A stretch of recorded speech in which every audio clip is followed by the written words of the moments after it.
संभव online classes में एक बार फिर स्वागत। मैं हूं आपका दोस्त जिया चौधरी और मेरे साथ पिछले कई दिनों से आप पढ़ रहे हो मनोविज्ञान।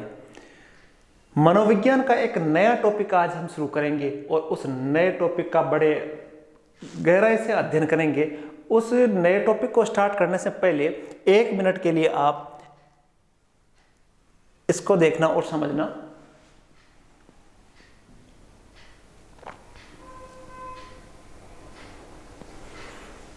अब हम आज का जो नया टॉपिक है उसकी हम चर्चा कर रहे हैं। जो आज का टॉपिक है, नया जो बिंदु लिया है हमने, वो बालक की जो दूसरी अवस्था है, गर्भावस्था के बारे में हमने एक अलग वीडियो बनाया है, उसको आपने देखा होगा। तो आज जो दूसरी जो अवस्था है उसके बारे में अध्ययन करेंगे और वो दूसरी अवस्था है शेषवावस्था। शेषवावस्था के बारे में पढ़ेंगे और इसमें पढ़ने में बड़ा इंटरेस्टिंग टॉपिक रहेगा। और मैंने ये कोशिश की है कि इसमें से जितने भी सवाल महत्वपूर्ण बनते हैं उन महत्वपूर्ण सवालों का एक सार संग्रह, इसको कह सकते हैं, एक सार इकट्ठा किया है। और मेरी कोशिश है कि ज़्यादातर सवाल इन्हीं में से पीछे के एग्जामों में आए, तो आशा है आपके एग्जाम में भी ये यूजफुल रहेगा। तो चलो हम फटाफट इसको शुरुआत करते हैं। हम पढ़ रहे थे दूसरी जो अवस्था है शेषवावस्था।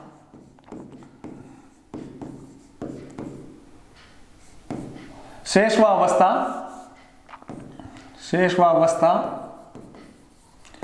जिसको अंग्रेजी में इन्फेंसी भी बोलते हैं, इसके बारे में आज पढ़ेंगे कि वास्तव में शेषवावस्था क्या है और उसमें बालक के कौन कौन से भाव या कौन कौन सी विशेषताएं बालक में पाई जाती है। तो देखो, आपको पता है कि शेषवावस्था की जो उम्र होती है वो अमूमन मानी जाती है कि जन्म से लेकर 5 वर्ष तक की जो अवस्था होती है वो इस कैटेगरी में आती है। जन्म से कितने साल तक? 5 साल तक की जो अवस्था है वो किस में आती है? शेषवावस्था की श्रेणी में आती है। तो आज हम इसके बारे में पढ़ेंगे। तो सबसे पहले इसका सामान्य सा परिचय देखना कि एक विद्वान थे जिनका नाम था क्रोवेक्रो। तो उसका एक कथन बहुत महत्वपूर्ण है। उन्होंने क्या कहा था कि जो 20वीं सदी है, 20वीं सदी शिशु या बालक की सदी है। क्रो ने क्या कहा था कि जो 20वीं सदी है वो शिशु या बालक की सदी है। ये उन्होंने इसलिए कहा था क्योंकि सबसे ज्यादा जो अध्ययन है वो बालक के ऊपर ये 20वीं सदी में प्रारंभ हुए थे। और 20वीं सदी में जो एजुकेशन सिस्टम था उसमें भी बालक को प्रायोरिटी दी जाने लगी। बाल केंद्रित शिक्षण प्रारंभ हो चुका था, मतलब बालक पर ज्यादा अध्ययन हुआ और शिक्षण में भी बालक को ध्यान में रखते हुए शिक्षा प्रदान की जाने लगी। इसलिए क्रो ने कहा कि 20वीं सदी किसकी है? बालक या शिशु की सदी है। इसके अलावा एक और कथन है फ्राइड का, जो कि काफी महत्वपूर्ण। फ्राइड ने क्या कहा? फ्राइड का बहुत ही महत्वपूर्ण कथन है कि जो शिशु अवस्था होती है, जिसे आपको पता है कि 5 साल तक की अवस्था जो शिशु अवस्था होती है, उसमें उसके बारे में उन्होंने कहा था कि मनुष्य को जो बनना है वो 4-5 वर्षों में बन जाता है। मनुष्य को, बहुत ही महत्वपूर्ण परिभाषा, मनुष्य को जो बनना है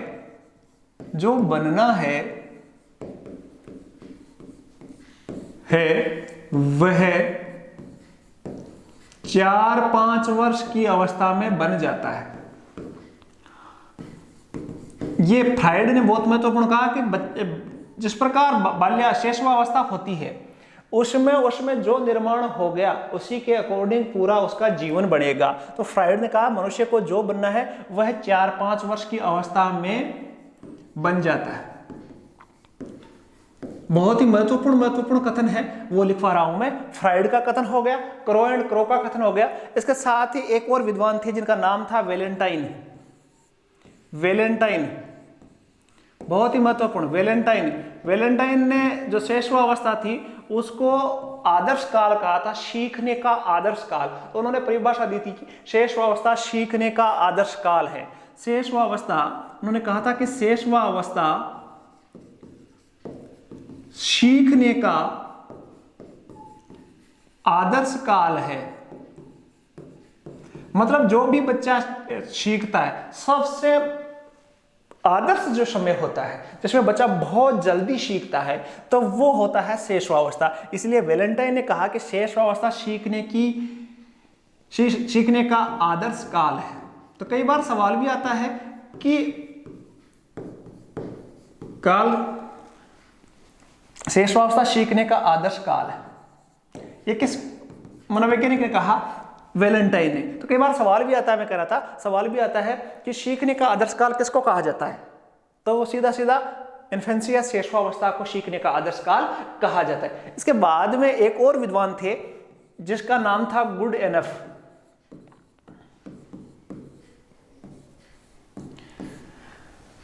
ठीक है, गुडएनफ का कथन भी काफी महत्वपूर्ण है। उन्होंने गुडएनफ ने कहा था कि व्यक्ति का जितना भी मानसिक विकास होता है उसका आधा तो 3 वर्ष में ही हो जाता है। कि व्यक्ति का जितना भी मानसिक विकास होता है, जितना भी मानसिक विकास होता है, जितना भी मानसिक विकास होता है, मानसिक विकास होता है,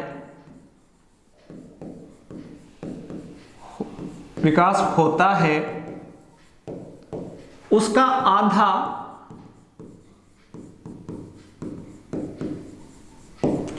3 वर्ष में हो जाता है।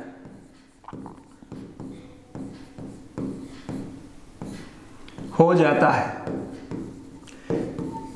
देखो, बहुत ही महत्वपूर्ण परिभाषा थी गुड एनफ की। नाम से पता चल रहा है एनफ मतलब पर्याप्त है। तो गुड एनफ के जितना विकास, मानसिक विकास होता है किसी मनुष्य का, उसका आधा तो 3 वर्ष में हो जाता है। तो मानसिक विकास का 50% 3 वर्ष तक हो जाता है। और कहते हैं कि 5 वर्ष तक होते होते लगभग 90% जो मानसिक डेवलपमेंट है वो 90% तक पूरा हो जाता है। बाकी 10% बाद की अवस्थाओं में होता है। तो गुड एनफ ने कहा कि 3 वर्ष तक आधा विकास हो जाता है। बहुत ही महत्वपूर्ण कोटेशन में लिखा रहा हूं। एक और देखो, ध्यान से समझना। 5वीं मैं परिभाषा लिखवा दूं। 5वीं जो परिभाषा थी, 5वीं जो कोटेशन थी, वो एक और विद्वान थे जिनका नाम था जॉन लॉक। बहुत ही महत्वपूर्ण विद्वान थे जॉन लॉक। जॉन लॉक की परिभाषा काफी महत्वपूर्ण है। जॉन लॉक ने क्या कहा? जॉन लॉक ने यह कहा कि जो बालक होता है, बालक जब जन्मता है तो केवल एक कोरी स्लेट होती है, उसका मस्तिष्क बिल्कुल कोरी स्लेट होती है जिस पर बाद में कुछ भी लिख दो। तो जॉन लॉक ने कहा कि बालक का मस्तिष्क कोरी स्लेट है और उस पर वह अपने अनुभवों से लिखता है। तो देखो, जॉन लॉक की परिभाषा क्या थी कि बालक का मस्तिष्क, बालक का जब जन्म होता है, इसके बारे में थोड़ा सा और समझा दूं कि बालक जब जन्मता है तो उसको कोई अनुभव नहीं होता, कोई चीज जानता नहीं है, बिल्कुल एकदम खाली जैसे स्लेट होती है ना, जिस पर कुछ नहीं लिखा हुआ, बिल्कुल नई स्लेट होती है। तो वैसा होता है बालक का मस्तिष्क।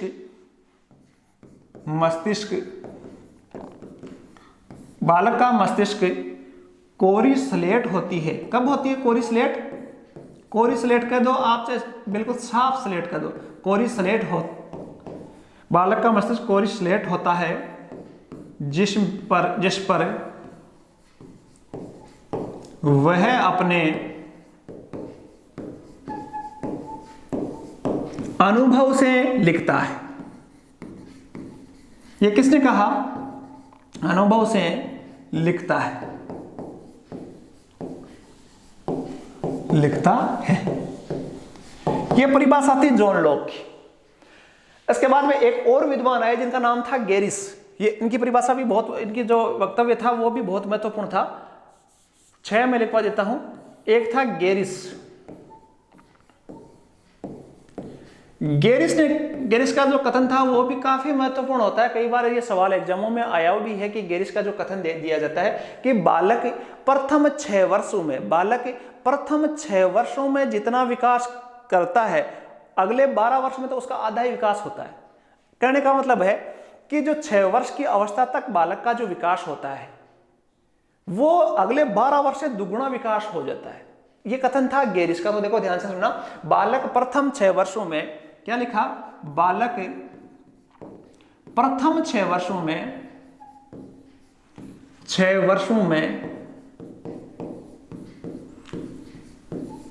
अगले 12 वर्षों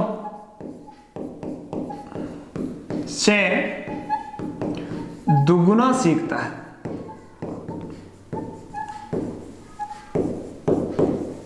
बहुत ही महत्वपूर्ण कथन लिखवा रहा हूं मैं कि वो दुगुना सीख लेता है 6 वर्ष में, इतना सीखता है कि अगले 12 वर्ष में जो सीखता है उसका भी दुगुना सीखता है। अर्थात इन परिभाषाओं को देखकर आपको ये लगता है कि वास्तव में बालक की जो प्रारंभिक अवस्था होती है, शैशवावस्था, उसमें सबसे ज्यादा मानसिक विकास होता है, साथ में शारीरिक विकास भी बड़ी तेजी से होता है। मैंने इससे पहले जो विकास के सिद्धांतों की चर्चा की थी जब, तो उनमें भी आपको बताया था कि जो विकास की दर है वो एक सी नहीं होती, और शैशवावस्था में विकास की दर काफी अच्छी होती है, बाल्यावस्था में विकास की दर डाउन होती है। तो शैशवावस्था में इन सब परिभाषाओं से एक ही चीज समझ में आई कि बालक का मानसिक विकास बड़ी तेजी से होता है। तो एक बार आप स्क्रीनशॉट इसका ले सकते हो, काफी महत्वपूर्ण कोटेशन है, ले ली होगी। अब आपको ये कोटेशन के अलावा हम सीखेंगे कि जो शैशवावस्था जो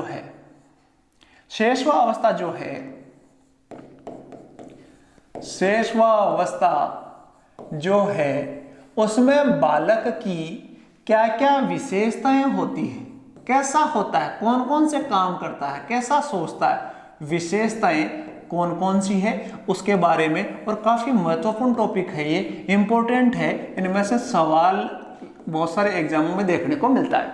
परिभाषाएं और ये जो इनकी विशेषताएं हैं उनके बारे में हम डिटेल से चर्चा करेंगे। कि पहली जो बालक होता है, आपने देखा होगा हर एक घर में एक छोटा सा बालक होता है और उनकी एक्टिविटीज को आप देखते हो, तो उन एक्टिविटीज में 50% जो आप एक्टिविटीज है उसको आप आसानी से समझ जाओगे। पहली जो मैं विशेषता बता दूं कि वो जो बालक होता है वो शैशवावस्था जो होती है उसमें बालक क्या होता है, बादशाह होता है, बादशाह या राजा होता है। कैसे होता है बादशाह और राजा? कि आपने एक छोटे से बच्चे को देखा होगा, बिल्कुल छोटा सा बच्चा है, 2 साल का बच्चा है, 3 साल का बच्चा है, तो उस समय यदि उससे कोई खिलौना है उसके पास और किसी बड़े आदमी ने जो बहुत हष्ट-पुष्ट है, पहलवान है, कुश्ती का पहलवान है, मुक्केबाज है, उसने मान लो उस बच्चे का खिलौना ले लिया, तो वो उसको क्या करता है, पीटने लगता है। क्योंकि वो उसके मन में, उसके दिमाग में ये होती है कि दुनिया में सबसे बड़ा और सबसे शक्तिशाली कौन हूं, मैं हूं। उस छोटे बालक के दिमाग में ये होता है कि वो दुनिया का सबसे ताकतवर, सबसे बड़ा, सबसे पावरफुल आदमी है। तो इस वजह से वो क्या होता है, बादशाह अवस्था में होता है, उसका दिमाग कहता है कि वो दुनिया का सबसे बड़ा व्यक्ति है। दूसरा, आपने बालक को देखा होगा तो बालक की ये अवस्था होती है, वो बक्की अवस्था होती है। बक्की अवस्था का मतलब होता है वो बोलता बहुत है। जब बोलना सीख जाता है 12 महीने के बाद में, तो वो बक करने लगता है। हर एक चीज, ये क्या है, ये क्यों है, ये कैसे है, बार बार सवाल पूछता है, कुछ ना कुछ बोलता रहता है, बड़बड़ाता रहता है, तो ये बक्की अवस्था कहलाती है। तीसरा देखो, इनके डिटेल से नहीं लिखूंगा मैं, केवल आपको समझना है। तीसरी जो आपको कह सकते हो कि इसमें आत्म प्रेम की भावना होती है। आत्म प्रेम, ध्यान से समझना, आत्म प्रेम की भावना होती है, आत्म प्रेम की भावना होती है उसमें। आत्म प्रेम की भावना से आप समझ सकते हो कि जो बच्चा है वो सेल्फ लव करता है, खुद से प्रेम करता है, वो खुद की चीजों से प्रेम करता है, दुनिया से कोई मतलब नहीं। उसका खुद का खिलौना है वो प्यारा लगता है, उसको खुद है वो अच्छा लगता है, दुनिया कोई अच्छी नहीं लगती उसको केवल और खुद की वस्तुएं अच्छी लगती है। तो इसको मान सकते हो आत्म प्रेम। आत्म मतलब सेल्फ, प्रेम का मतलब लव, तो सेल्फ लव की कंडीशन में होता है वो। अगला है इसका कि जो बालक होता है वो, एक विद्वान थे फ्राइड, तो उन्होंने कहा था कि उसमें काम प्रवृत्ति पाई जाती है। काम प्रवृत्ति, देखो इसके बारे में केवल एक ही विद्वान ने कहा था, काम प्रवृत्ति पाई जाती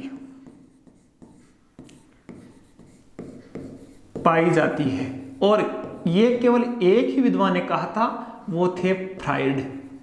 फ्राइड ने कहा कि जो शैशवावस्था होती है उसमें बच्चे में सेक्सुअल इंटरेस्ट होता है, काम प्रवृत्ति पाई जाती है। और उसके लिए उन्होंने बहुत सारे एग्जाम्पल भी दिए थे कि जैसे एक माँ होती है, वो अपने एक छोटा शिशु होता है, तो शिशु का उन्होंने एग्जाम्पल दिया था कि जब शिशु है पेशाब कर देता है या शौच कर देता है कपड़ों में, तो बड़ा प्रसन्न होता है, खुश होता है। माँ दूर से पहचान लेती है कि बच्चा हंस रहा है, इसका मतलब उसने शौच कर दिया। तो इसी आधार पे बहुत सारे एग्जाम्पल फ्रायड ने दिए थे कि उनमें वो काम प्रवृत्ति के कारण ऐसा करता है। तो ये केवल काम प्रवृत्ति की जो बात थी वो केवल किसने दी थी? फ्रायड ने दी थी। इसके अलावा कहते हैं कि जो बाल्यावस्था है, बाल्यावस्था शैशवावस्था जो है वो संस्कार निर्माण की अवस्था है। संस्कार निर्माण की अवस्था है। संस्कार निर्माण की अवस्था इसलिए कहा गया है इसको कि जितने भी संस्कार बच्चे में अच्छे डाले जाते हैं वो संस्कार किस अवस्था में पड़ते हैं, वो स्थायी होते हैं, वो होते हैं शैशवावस्था में। जो भी संस्कार 5 साल तक बच्चे संस्कार सीख लेता है कि बड़ों का आदर करना है, कैसे बैठना है, कैसे उठना है, कैसे बोलना है, कैसे रेस्पेक्ट करना है, तो ये संस्कार निर्माण की अवस्था है। शैशवावस्था में आराम से इनके संस्कारों का निर्माण किया जाता है, इसलिए इस अवस्था में बच्चे का बहुत ज़्यादा ध्यान रखना पड़ता है। अगला जो है वो छठा देखना कि उसमें सामाजिकता का अभाव पाया जाता है। सामाजिकता का अभाव पाया जाता है, सामाजिकता का अभाव होता है। इसका मतलब ये कतई नहीं है कि वह असामाजिक होता है, सामाजिकता का अभाव पाया जाता है। अभाव पाया जाता है मतलब आगे की अवस्थाओं में आप पढ़ोगे कि बालक में सामाजिकता का विकास होता है। जैसे आप बाल्यावस्था की बात करोगे तो उसमें भी वो बच्चा है दूसरे बच्चों से संपर्क रखने लगता है, उसके खिलौने, अपने खिलौने उसको भी देता है। ज़्यादातर समय है किशोरावस्था में वो दूसरे साथियों के साथ या दूसरे लोगों को नोटिस करवाने की कोशिश करता है, तो बहुत सारे। लेकिन ये जो शैशवावस्था है इसमें उसको समाज और दूसरों से कोई मतलब नहीं। पहले मैंने कहा ना आत्म प्रेम की भावना होती है, तो जहां आत्म प्रेम की भावना होगी वहां डेफिनेट सी बात है सामाजिकता की भावना तो हो नहीं सकती। तो ये भी बहुत महत्वपूर्ण है। इसके अलावा 7वां जो बिंदु है वो क्या करता है, जो बालक होता है, आपने देखा होगा छोटा बच्चा, तो वो क्या करता है, दोहराने की प्रवृत्ति होती है, उसमें दोहराने की प्रवृत्ति होती है, दोहराने की प्रवृत्ति उसमें पाई जाती है, दोहराने की प्रवृत्ति पाई जाती है, प्रवृत्ति पाई जाती है। बालक में जो शिशु होता है उसमें क्या प्रवृत्ति पाई जाती है? दोहराने की प्रवृत्ति पाई जाती है कि वो कोई भी काम उसने देख लिया, जैसे मम्मी है, मम्मी क्या कर रही है, खाना बना रही है, रोटियां बेल रही है, तो वो भी बच्चा बैठ के उस मम्मी के पास में उसकी नकल करने की कोशिश करता है। दोहराना कह दो या नकल कह दो, तो नकल की कोशिश करता है। तो वो छोटा बच्चा भी क्या करता है, रोटियां बनाने का प्रयास करता है। तो उसमें क्या है, नकल। या कोई शब्द सुन लिया उसने, तो वो बार बार उस शब्द को बोलता रहेगा, घर में घूमता रहेगा और उस शब्द को बोलता है। तो ये प्रवृत्ति है वो उसमें पाई जाती है। इसके अलावा उसमें देखो एक और बात है कि उसका जो चिंतन जो होता है वो अतार्किक चिंतन होता है, अतार्किक चिंतन करता है। कि कोई भी अतार्किक चिंतन का मतलब होता है कि वो जो सोचता है उसके पीछे कोई तर्क नहीं होता, उसके पीछे बिल्कुल तर्क का अभाव होता है। वो बिना तर्क की चीजें भी सोच लेता है, जैसे परियों का, कल्पना का, ये छोटी छोटी चीजें हैं जिनका कोई तर्क ही नहीं है, उसके बारे में सोचता है। ये हाथी है तो मोटा क्यों है, ये पंखा है तो ऊपरी क्यों है, ये क्या होता है, ये क्यों होता है, ऐसे ऐसे सवाल, ऐसे अजीब गरीब सवाल पूछते हैं जिनका कोई तर्क नहीं होता। तो उनका जो चिंतन होता है वो अतार्किक चिंतन होता है। एक और देखो इसके बारे में मोस्ट में बता दूं कि एक विद्वान थे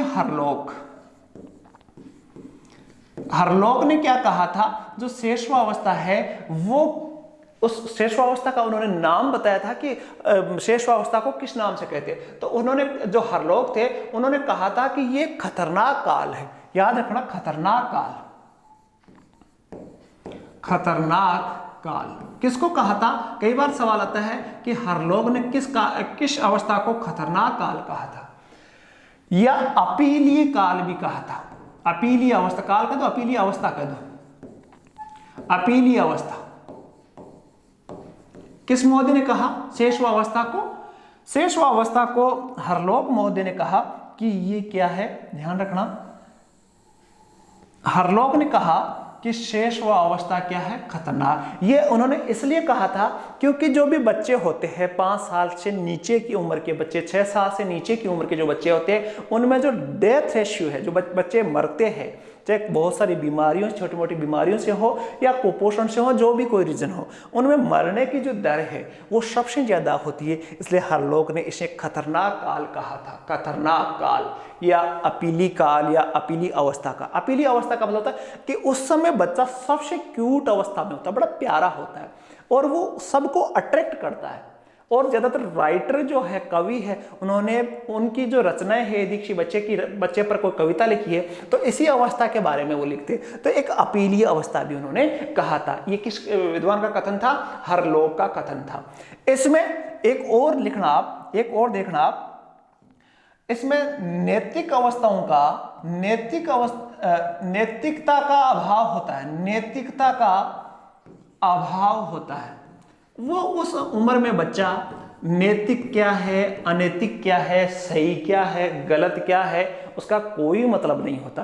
तो उसमें नैतिकता नाम की चीज कुछ नहीं होती कि ऐसा नहीं करना चाहिए, ये एक व्यवस्थित है, उसको अव्यवस्थित नहीं करना चाहिए, ये चीज उसकी है, ऐसा कुछ नहीं होता। कौन सा सही है, कौन सा गलत है, कोई मतलब नहीं होता। उसमें नैतिकता का अभाव पाया जाता है।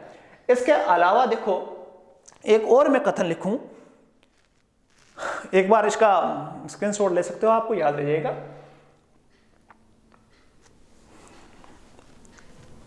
देखो और लिखता हूं मैं, 11वां जो बिंदु है, एक विद्वान थे जिनका नाम था रूसो। आपने उनकी किताब पढ़ी होगी, इमाइल। तो रूसो ने जो शेषवावस्था है उसके बारे में कहा कि शेषवावस्था में जो उनके बालक के हाथ, पैर और नेत्र, यही शिक्षक होते हैं। हाथ, पैर और नेत्र,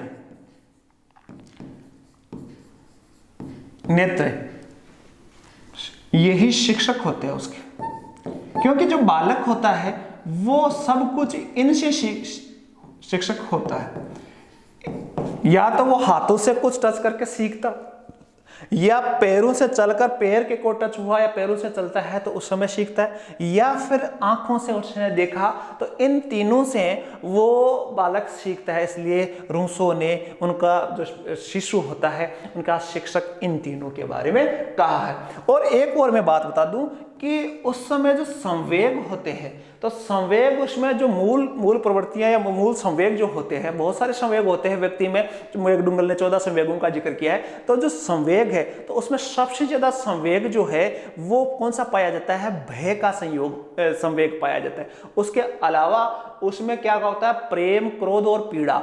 देखो ध्यान से देखना, उसमें सबसे ज्यादा संवेग कौन सा पाया जाता है? सबसे ज्यादा संवेग कौन सा पाया जाता है? भय। उसके बाद में प्रेम, क्रोध, पीड़ा, ये संवेग उसमें पाए जाते हैं। पीड़ा जैसे संवेग पाए जाते हैं, संवेग पाए जाते हैं। इस प्रकार बालक में यदि हम देखें तो बालक में बहुत सारे, एक और नाम लिख दूं मैं कि इसको जो जीन पियाजे थे, जीन पियाजे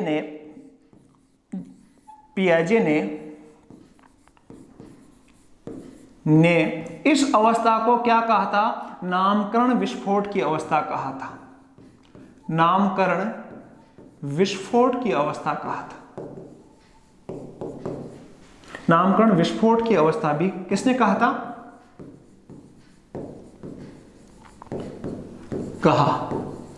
जीन पियाजे ने इसको नामकरण विस्फोट की अवस्था भी कहा। क्यों कहा? आप इस प्रकार याद रख सकते हो कि जो 5 साल तक का बच्चा होता है उसको बहुत सारे नाम होते हैं। कोई स्थायी नाम उस टाइम परिवार वाले दे नहीं पाते, बहुत सारे नामों से उसको पुकारते हैं। कोई दूसरा, बुआ जी आई तो वो अलग नाम से बोलेगी, मम्मी बोलती है उसको अलग अलग नामों से, पापा उसको और प्यार से नाम से बोलते हैं। तो उसके एक यूं याद कर सकते हो कि वो नामकरण विस्फोट की अवस्था होती है। एक और लिख सकते हो आप कि उसमें जो है वो क्षणिक संवेग पाए जाते हैं। क्षणिक संवेग पाए जाते हैं। क्षणिक संवेग आवेग लिख दो, क्षणिक आवेग पाए जाते हैं कि वो उसमें कोई स्थायी नहीं होता कि वो गुस्से में है तो पूरे दिन गुस्से में रहेगा, वो गुस्सा करता है, रोता है, एक क्षणिक होता है, उसके बाद में उस चीज को भूल जाता है और वो वापस दूसरे काम में व्यस्त हो जाता है। तो उसमें क्षणिक आवेग पाया जाता है, क्षणिक संवेग पाया जाता है। क्षणिक संवेग की अवस्था, आवेग संवेग की अवस्था है, तो क्षणिक संवेग की अवस्था है ये जो शेषवावस्था है। तो इस प्रकार आपने देखा कि बहुत सारे आपको विशेषताओं का बारे में मैंने पढ़ाया। इसका स्क्रीनशॉट भी आप ले सकते हो कि कौन कौन से इसके ज़्यादातर मौखिक मोटे मोटे शेषवावस्था की जो विशेषताएं हैं वो कौन कौन सी है। तो इस प्रकार मैंने 14 विशेषताएं इसकी बताई। इसी विशेषताओं से शेषवावस्था बनती है। बाकी इसमें से जो भी सवाल आते हैं वो आपने बच्चे को देखा है तो उस बच्चे की जो वास्तव में प्रवृत्तियां हैं उसके आधार पे आप उनमें से आने वाले सवालों के बारे में आप आराम से समझ सकते हो और आराम से उत्तर उसका दे सकते हो। तो ये थी आपकी शेषवावस्था जिसको बोलते हैं इन्फेंसी, और इन्फेंसी के बारे में आपने पढ़ा। इन्फेंसी, इसके बारे में आपने पढ़ा। आशा है ये वीडियो आपके लिए उपयोगी रहेगा और आपको अच्छा लगा है तो लाइक, शेयर और सब्सक्राइब जरूर करें। धन्यवाद। जय हिंद।